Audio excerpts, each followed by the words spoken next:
Cameroonian businessmen have been told to step up standard for their products to compete locally and internationally. An observatory team to monitor standard and norms began an awareness crusade this week in Cameroon's economic city, Douala.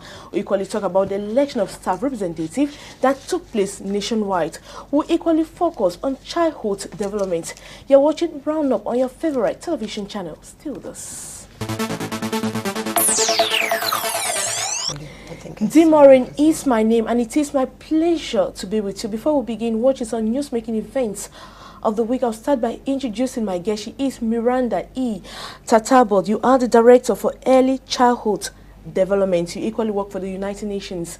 You're welcome to the program. Thank you, Maureen. It's a pleasure being on studio with you, and I am glad. And hopefully I should be able to contribute to your program so that your viewers will be excited about what we have for news-making this week. Now, what caught your attention in terms of news events? I think I gathered nationwide election of staff representatives for organizations, and there's been a campaign for polio vaccines for children ages 0 to 11 months. Now, let's talk about staff representative. Okay. Does it mean much to you? Working in a company and having people represent you that can mediate between you, the employees, and the employer and government? I think it is a good idea, especially if representatives are given the opportunity to do staff bargaining for themselves. And I worked for an organization before in Cameroon, in Douala, for a very long time, and I think that they did quite a good job. I don't know how it works in other organizations, but some, when they have the opportunity, they are able to mediate between their high authority and the labor, especially when there are wrongful dismissals and issues on the job and things like that. So I think it's a good idea if it works. Can they really defend the rights of employees? When you talk about defending rights, it bothers me a little bit if it's like rights, but in the context of the organization and what powers that they are granted, because most times these things are written in the labor code, that is true. But do the organizations provide them with the possibility to do that? Some of them, their jobs will be at stake if they go too far trying to support their colleagues or something like that. So it's a 22 cash position, but it depends on the organization, and I think that they should be given the opportunity to do so. Let's watch some news-making events of the week, and when we come back, we will be talking about childhood development. For Cameroon's product to stand the global challenge and compete with foreign and local markets, producers must inculcate the notion of quality and standard. And so the Technical Secretariat in charge of competitiveness and the Ministry of the Economy, Planning and Regional Development organized a one-day workshop in Cameroon's economic hub Douala on January 15. We have many propositions. I invite you to come to the competitiveness and to read our review that I publish every year. But what I can say is, if you poultry, cotton, we have many things we have made to contribute to improve the competitiveness of our country.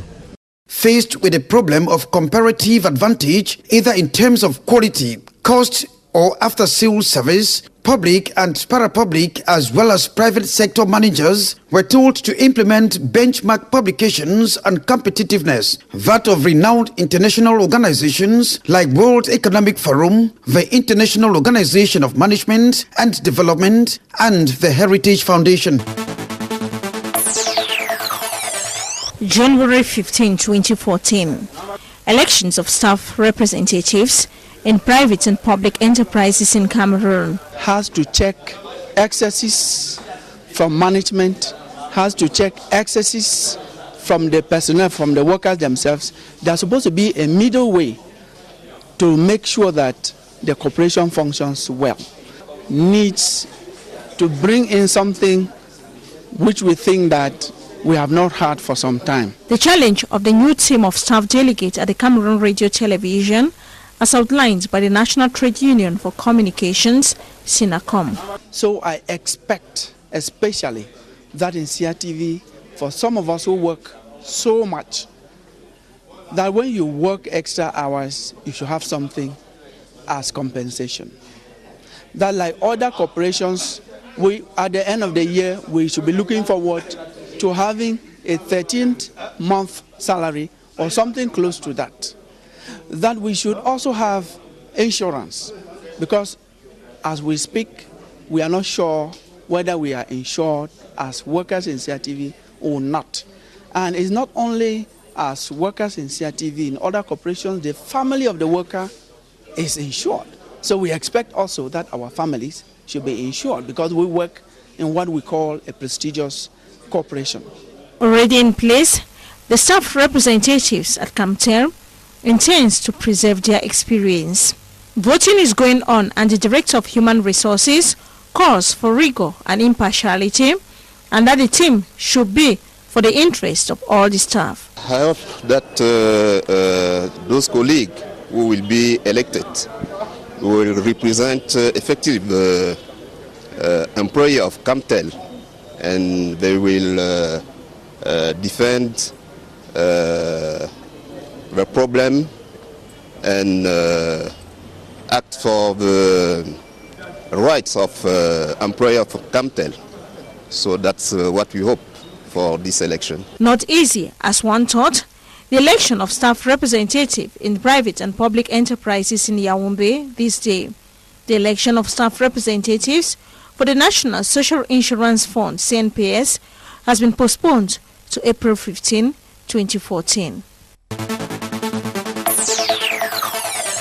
This 21-year-old Indonesian is in for a rough ride with intelligence operatives at the Douala International Airport. Nurul Fitriana was nabbed on January 17, 2014 while checking in for her flight when the Customs Department clamped down on her. She was carrying close to 6 kilograms of heroin, evaluated at 190 million francs CFA.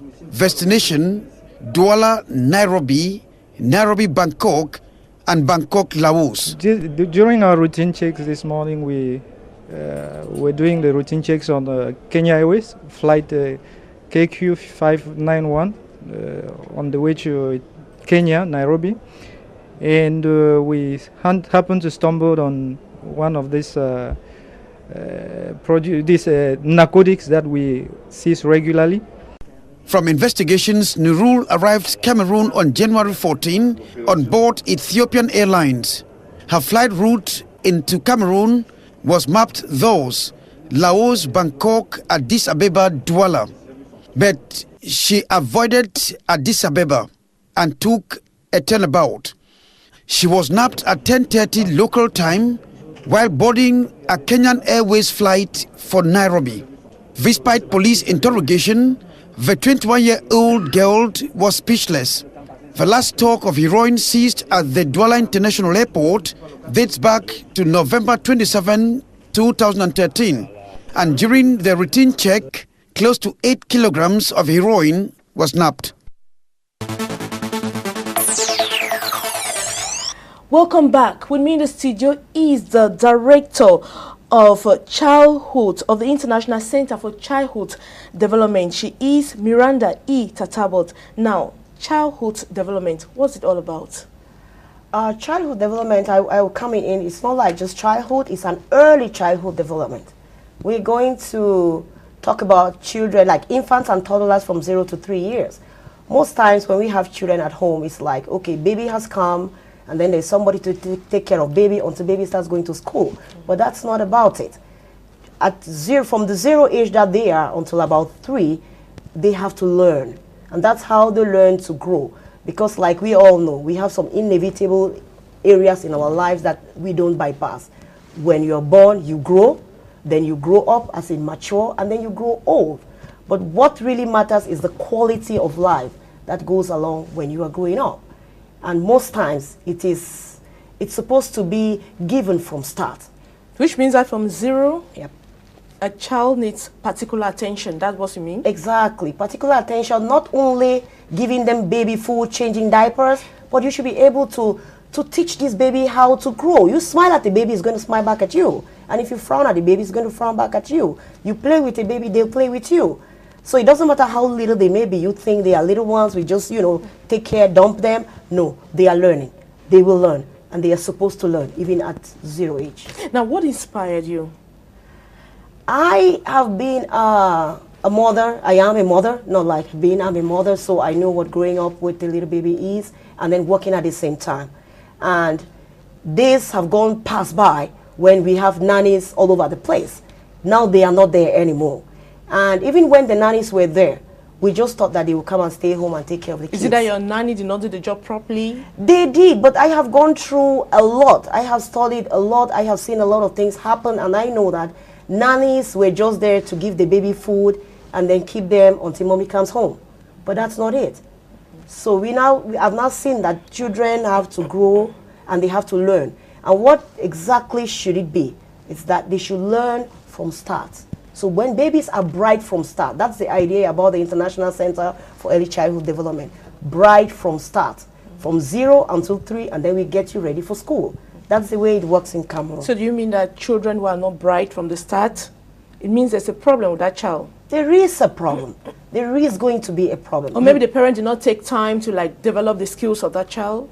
Yeah, I don't even want to lay the blame on the parent right now, because if the parent is working, they have to make bread for the house and they have to go out. So the nanny who is at home doesn't have any idea about or understanding, let me say basic understanding of child development. So they do what they know how to do. Baby, stay here. After I give you food, I have to go clean the house, clean mommy's house, cook food, and prepare for the other sisters to come back home. And then the baby is dumped. You know, not because she willfully wants to dump the baby. It's true the nanny is in the house 24/24, but the parent, when the parent comes back from work, can equally do that job, talking to the child, try to see how the child looks like. We are in an environment where work, it's ideal, because, I mean, that's the way we make money here. And if you are really working for an organization that says work, you know, you can't come back home and have time enough to be able to teach baby some little things. All you want to do, hug my baby, I'm back home, and then you are eating, and then baby is sleeping, and then you are off to bed, and then that's tomorrow. I mean, it's just a roller coaster of a cycle every day. So I think that early childhood development should be something that we should take into consideration, because like I was going to say, if you have a nanny at home, you have to be very, very careful that every and anything that the nanny does affects the life of that baby, emotionally, physically, mentally, and what have you. Because as babies, they learn from what they see, they learn from what they hear. The first baby blab, it's not because they can blab, it's because they heard mommy say mommy, and then they start to blab about it. And that's how they learn. So whatever the nanny stays at the back and does with the child or teaches the child, that's what the child is going to learn. Don't you think this is more of a European concept? It is not. If you say European concept, then that is not very correct. This is child growth and development. It's an academic theory that has been going on for a very long time. And there have been people into it talking about these theories. Academic theories have been going on. Montessori, there are cognitive theories, and, you know, behavioral theories. How many of such centers we have in the city of Douala, or do we have in Cameroon? We have very few of such centers. I think so. I haven't gone around to check, but I know there should be a few. But what they are giving the children, or the curriculum they have planned for those kids, is what I don't know. But the International Center for Early Child Development, has planned a very, very, very, very bright from start program for these kids that will emphasize on creative activities and fun learning experiences. We know, sometimes we say play, babies play, or children play. It's not just playing. Children learn as they play. It is a process of learning. And in the act of learning and playing with their friends, when they come together, they develop skills, physical skills, mental skills, and they learn how to have self-control. They have a sense of fairness. You know. Now, what's the fee for a child? For a child, what we want to charge is a monthly fee. What we will do is we'll have children who come in only for part-time. Part-time will be the babies, you bring a baby today, and then they don't come today. You bring them next for a week, you bring them for 2 weeks or for a month. And we'll charge. So it's not something like you enroll a child and then you take a child from, let's say you have a scheme of work, you have a date when you start school and the day when you end school. No, it is going to be an all-round issue. It has nothing to do with school, it has nothing to do with school curriculum. Cameroon's curriculum. Which means that you don't work with the ministry? We don't work with the Ministry of Basic Education. No, we are operating with the Ministry of Social Welfare. So it's some kind of a private social service aid, kind of, to help parents who are going out and who don't have nannies. And then not even that, most especially give a bride from start to these little ones that you will bring in our care. The fee, like I was saying, we'll have children who come in for part-time. Those are children that you drop in today, and then they don't come tomorrow. You want only for a week because maybe nanny is not there, they are off for vacation or something. And we have children who register from 3 months and above. Those are the kids we are going to call our full-time kids. Means the fee varies from the what? The fee varies from what you get. You can have a day service, you can have even hourly service. And a day service is how much? A day service for a non-registered child or a child that comes on part-time, based on their age. We have 0 to 11 months, we call them sweethearts. We have 11 to 17 months, we call them precious spirits. And we have 18 to 36 months, we call them creative stars. So as from a 0 to 11 months, we charge 9,000 francs a day. We provide you breakfast, we provide a baby lunch, we provide a baby evening, snack, and then we do diaper change. So the only thing you do is bring your baby, drop the baby in, and go home and pick the baby up from 7 to 6:30 p.m. And are parents adhering to the concept? It is a very new concept. Like I want to say, the doors have just opened only last week. And we are expecting, or I'm hoping that when parents will see the advert or they become interested in early childhood development and they come to talk to us, then we should be able to educate them. So it's not like we want to take care only of the children, we want to take care of the parents as well. Because most time, it is lack of knowledge or awareness or lack of the facility that restrain parents from taking a step or taking another milestone in life. So it is a new concept, I may say that, but I am sure that by the time we go into the first phase or the second phase, parents will be excited about it and they want their children to learn. Now, I want to know, can an average Cameroonian afford that type of fee? When you talk about just for a day, you spend 9,000 francs? Average Cameroonian, it's, I don't want to say that I know what an average Cameroonian is, or I know who an average Cameroonian is, or what in terms of their pay package that should be. But we sacrifice a lot for our kids because we are hoping that they should be the leaders of tomorrow, not only for the nation, but for our own families. So if we can sacrifice to give them the best that they can get, to be the people that God has created them to be, why can't we sacrifice to do that? There are a lot of other things that we get ourselves involved in that will be far more than the 9,000 francs if we want to save it for the kid. So I think it's affordable for everybody who wants to provide a bride from start for their little one. I think so. Now, after spending, let's say, 3 years at your center, can a child go to the next class without any problem? Our education system here in Cameroon shows that at 3, children are accepted in pre-nursery. So what we are doing is giving them a bride from start and then get them ready for school. Pre-nursery class, probably, or nursery 2, depending on how bright the child will be and depending on what the parents want to offer the child. So it is leaving the center and then going to a regular school in pre-nursery or nursery 2, depending on which school they are attending. We'll be right back. Okay. Let's watch this report by Annette Afiti Esome. She reports on national vaccination campaign that was against poliomyelitis that was launched this week nationwide. Her reports. The national vaccination campaign against poliomyelitis has effectively kicked off this January 16 in the Littoral region. Children from 0 to 10 years are given 2 drops of the polio vaccine in their mouths. At the nursery school where the campaign was launched in Bonaprizo, Douala, the Secretary General of the region, accompanied by other authorities, administered the first drops. The same exercise would continue till Sunday, January 19, and children from 0 to 10, vaccinated or not, would receive the dose free of charge, and the vaccine is safe. The people should not be afraid. The vaccine is safe. The vaccine was provided by our international partners and is internationally verified and certified. So it is high quality of vaccine. We cannot play with the health of the population by giving them counterfeit or fake vaccines. So don't be afraid and you can take the vaccine. The Southwest, the West, Littoral, Northwest, Center and parts of the Adamawa vaccination concerns children from 0 to 10 years, while in the far north, north, south, East and parts of the Adamawa still, it concerns children from 0 to 5 years. Vaccination teams will move from door to door so as to reach out to every child. In 2014, 4 wild polio cases were registered in Cameroon and the lone cases in Central Africa. Some of the most prestigious quarters in Douala, like Bonanjo, Bonoprizo, Aqua and Deido, have the highest number of non-vaccinated children in Cameroon. A shocking revelation made by the Deido Health District Service head during the launch of the National Days Against Poliomyelitis. Many children are not vaccinated in the Deido Health District because we think not vaccinated, we are not even sure. There's a problem of statistic. We do not always have all the statistics we want. I mean, especially for those who work in private sectors. As to why many parents stay away, health officials advance the following reasons.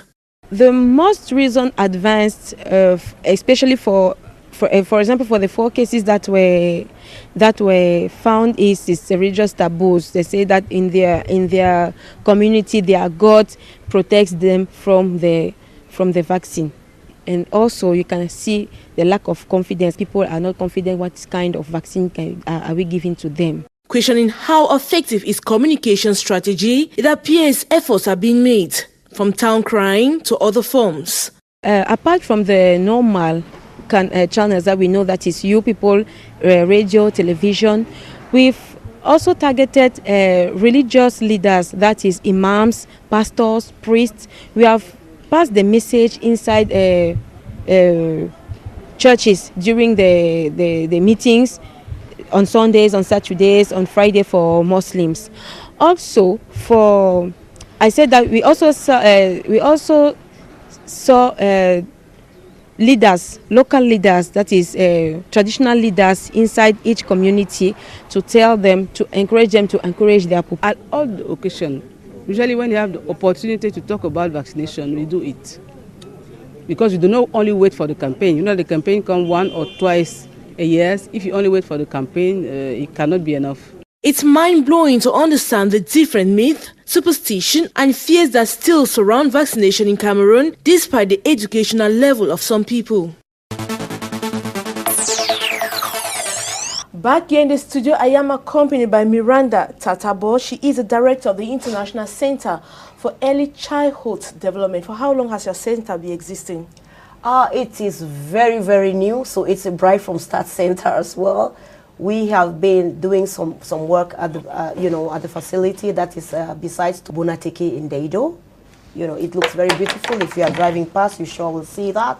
But we opened the doors only last week, like I said, just immediately after vacation time. Then we opened the doors, and we just began registration. So registration is ongoing, and we are hoping interested parents will show up. Team of qualified nurses who are going to be like qualified caregivers who have a background in nursing, and then others who have a background in teaching, like teaching aid. You know, they are not going to be teaching like regular school, no, but of course, children how to learn how to, language skills. Somebody should be able to talk to them and back. You know, somebody has to be able to take care of them in a nice and a professional way. With babies, you are never too sure. There could be something quick, there is a fever or something, and then we have nurses who can handle such little things on the spot. But when it gets, a little out of hand, we are mothers, we know what that is, then we now rush them to a proper hospital and keep their parents informed. Now, what are your main objectives for 2014?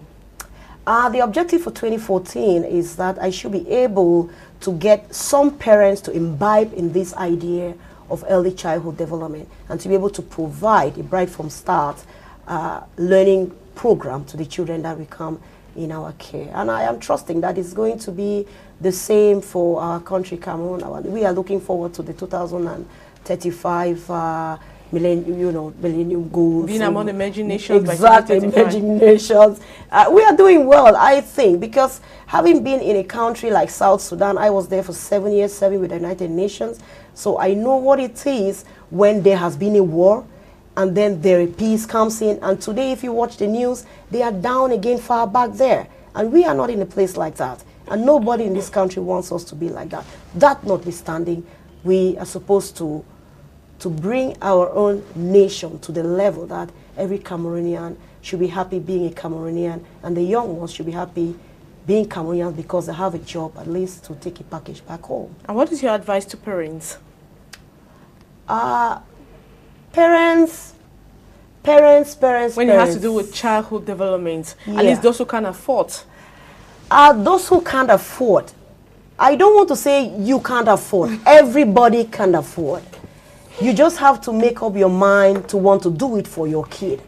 But there comes a time when things are a little tricky and all that. So what other activities we provide? You can just bring the baby there just for a day or two. You can sacrifice that a month. I bring my baby to this center for a day or two. I can guarantee you they are not going to go back without learning something.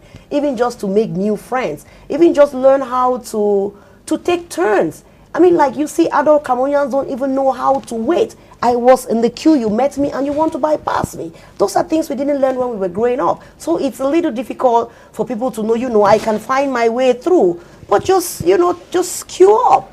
Just learn to take turns. It's his turn right now, and after him, it's me. There should be some joy even waiting to see somebody do it the right way. Now, thank you, Miranda Tatabo, for honoring our invitation. Thank you, Maureen. It's been a pleasure. I think that the ideas I have shared with you and on studio is going to go a long way to encourage parents, and not only encouraging them, but give them a notion that there is learning that takes place with babies that are from 0 to 3 years. Another one quick thing I was going to say is that we have nannies coming home and nobody checks them, check their background, check how they have grown up, check their own mental state and emotional state. And then we bring them in home, and whatever they have in them, that's exactly what they pass on to the children. You now see some babies, when they leave home, they are so insecure, they are so unsafe, because they don't know, how to get along with other people. Because at home, if the nanny is busy, she says, wait there. The only time you do something right is when the nanny says, let's go do it. So they come to a birthday party and they are close to their nannies or to their helpmates or something, because they don't know how to feel free, they don't know how to feel safe. So I think that parents should open up their minds and see how to give it better to their kids. And then again, like I was saying, we have a policy in this country. It's an international policy for child abuse and child rights. Most parents don't know that those things exist. And even the nannies don't know.